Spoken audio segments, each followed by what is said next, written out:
Good morning, grade 7, and Happy New Year, everyone. So, a new year that brings a new hope, a new beginning, and of course, a new lesson. And I hope everybody is ready to listen and learn. And we are now on the fourth week of the third quarter. And for this week lesson, we are going to discuss an essay. I know all of you are very familiar of the essay. So just a quick review. What is an essay and what are the parts of an essay? All right, so an essay is a short nonfiction work that deals with one subject. So the writer here or the essayist might share an opinion, try to entertain or persuade the reader, or simply describe an incident that has special significance. So there are four main types of essay. So first we have the persuasive, the expository, the descriptive, and the narrative. So when we say persuasive, this kind of essay uses logic and reason to show that one idea is more legitimate than another. So that is persuasive. While expository essay, it provides a clear, focused explanation of a topic. And of course, descriptive. So it is an essay that provides a detailed sensory description of something. And the narrative essay is one, or rather is an essay that tells a story. It is usually a story about a personal experience you had. So that is narrative essay. Okay, so just a very quick review of the parts of an essay. So first we have the beginning. So it gains the reader's interest in your subject, and it identifies a focus or thesis statement that you will develop in the body of your essay. So beginning or the introduction. So it is an opening statement that will tell your reader what is your essay all about. Okay, next we have the body. So the body, it contains the development paragraphs and it supports clearly and logically your thesis. So here it is where you explain or elaborate your points. And last we have the ending or the conclusion. So it ties all the important points in the essay together. So it draws a final conclusion, leaving the reader with a clear understanding of the topic. So again, the beginning, the body, and the ending are the parts of an essay. Alright, since you already know what is an essay, this morning we are going to discuss an essay entitled What is an Educated Filipino by Francisco Benedis. So it is a timely essay that comprehensively tackles the new and modified definition of an educated Filipino. So it does not merely discuss what an educated Filipino is.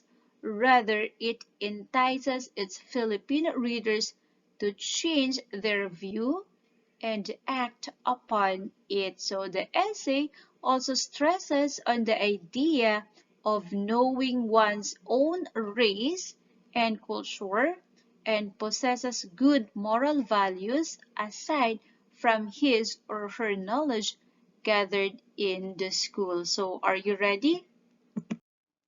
So let's meet the author, Francisco Benedis. So he was born on June 4, 1887, and he died on June 30, 1951. So he was born in Pagsanhan, Laguna, and he studied at the Philippine Normal College in 1904. So Benedis is an outstanding educator, an author, editor, and the first dean of the School of Education of the University of the Philippines. So that is Francisco Benedis. So moving on, what is an educated Filipino according to Francisco Benedis? Let's find out. Alright, so first we have great changes have taken place in the nature of our social life during the last 40 years. So in the first part of the essay, it explains that for the last 40 years, there are a lot of things that have changed when it comes to our social life. So let me enumerate to you some of the changes in our social life. So because of the Americans, a lot of things have changed in our own social customs, traditions, and practices. So, like for example, we have here the means of communication have improved.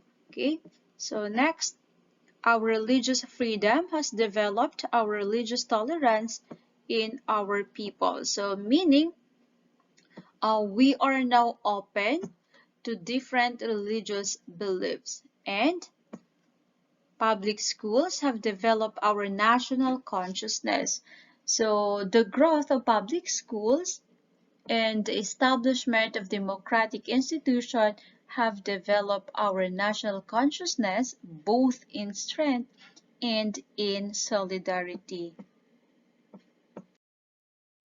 So, in the light of social changes, we come to the question, what are the qualities should distinguish the educated Filipino of today? So, Francisco Benitez shared three qualities an educated Filipino should have. So, first is the power to do. So, the power to do embraces the ability to produce enough support, or rather enough to support oneself and to contribute to the economic development of the Philippines. So it means that no Filipino has the right to be considered educated unless he is prepared and ready to take part in the progress of the country or of the world. Also, Benedis points out that a man who can't support himself and is considered an economic burden could not be considered as an educated Filipino even though he lived as educated. Alright, so those are some qualities that an educated Filipino should possess. Okay, let's move on to the next slide.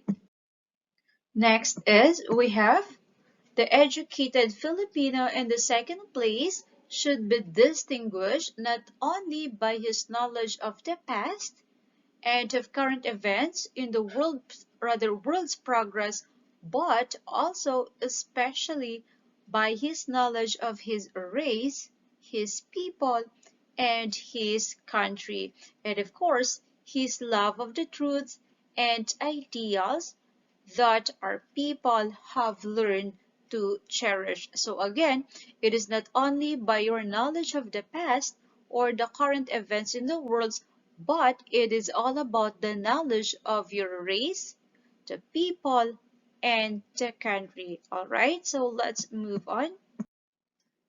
So with that, Francisco Benitez wants to point out that an educated Filipino should love its own culture, and we should have knowledge about our country, especially our national history. So he's trying to explain that how can we call ourselves an educated Filipino if we can't acknowledge our own race and have no knowledge about our history. So it seems that before we acknowledge the world's progress, we should have acknowledged first our own race, our own culture, our own people, and our own country. Okay?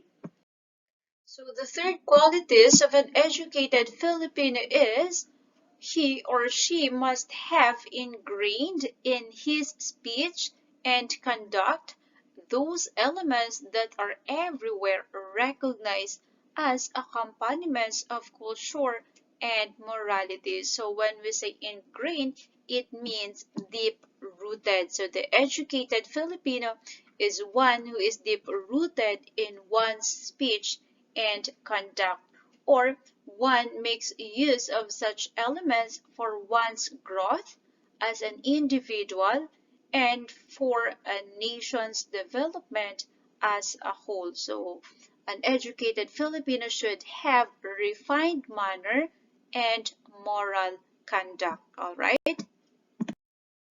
And to sum it up, there are three qualities of an educated Filipino according to Francisco Benedis. The first is the power to do or practical activity. So the power to do, which embraces not only the ability of the Filipinos to produce material goods, but also the valuable services rendered to society through institutions such as home, school, church, and to government. All right. Next, we have acquaintance with native history and culture. So an educated Filipino is the one who is distinguished not only by one's knowledge of the world's progress, but also and most importantly by one's understanding of one's race, people, and country. So how can a Filipino claim to call himself educated when he has conquered the world yet he is ignorant of his own culture and origin? So that is acquaintance with native history and culture. And last, we have an educated Filipino should have refined manner and moral conduct. So being educated does not mean you are complete with literacy skills.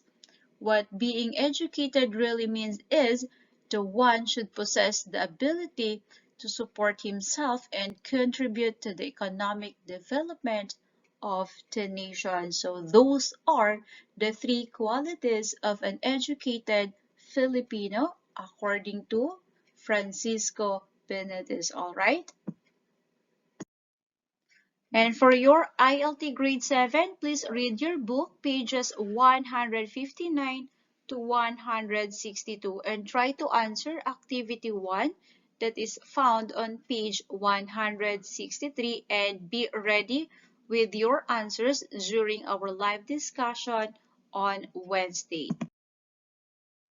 And that is all for today, grade 7. Again, this is Teacher Mitch, your English teacher, saying you can learn new things every day if you listen. So goodbye, everyone. Have a wonderful day.